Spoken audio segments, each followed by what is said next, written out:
Hello అండి. సొరకాయ పప్పు, దోసకాయ పప్పు, ఆకుకూరల పప్పు, అలానే టమాటో పప్పుల రుచే వేరండి. ఇలాంటి పప్పులలో ఒకటైన కమ్మని టమాటో పప్పుని ఎలా ప్రిపేర్ చేయాలో నేర్చుకుందాం. టమాటో పప్పు కోసం ఇక్కడ నేను కుక్కర్‌లో 1½ టీ గ్లాస్ కందిపప్పుని 3, 4 టైమ్స్ శుభ్రంగా కడిగి సుమారు 4 గ్లాసుల వాటర్ వేసుకొని హాఫ్ అన్ అవర్ నాననిచ్చాను. ఇప్పుడు ఇందులో 4 చీల్చిన పచ్చిమిర్చి, అలానే సన్నగా కట్ చేసిన ఒక చిన్న సైజ్ ఉల్లిపాయ, 3 మీడియం సైజ్ టొమాటోస్ కట్ చేసుకున్నవి కూడా వేసుకున్నాను.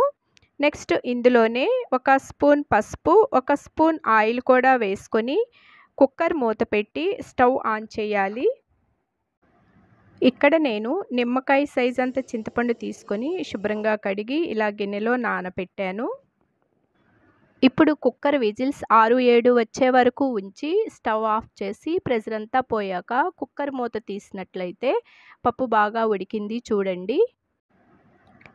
ఇప్పుడు ఇందులో 3 స్పూన్స్ కారం, 2 స్పూన్స్ సాల్ట్ కూడా వేసుకొని మనం ముందుగానే చింతపండుని నానబెట్టాం కదా అండి, ఆ చింతపండుని బాగా పిసికి వచ్చినటువంటి రసాన్ని ఈ పప్పులో వేసుకోవాలి. నెక్స్ట్ నేను పప్పు గుత్తి సహాయంతో మరొకసారి ఈ పప్పుని మెత్తగా రుబ్బుకున్నానండి.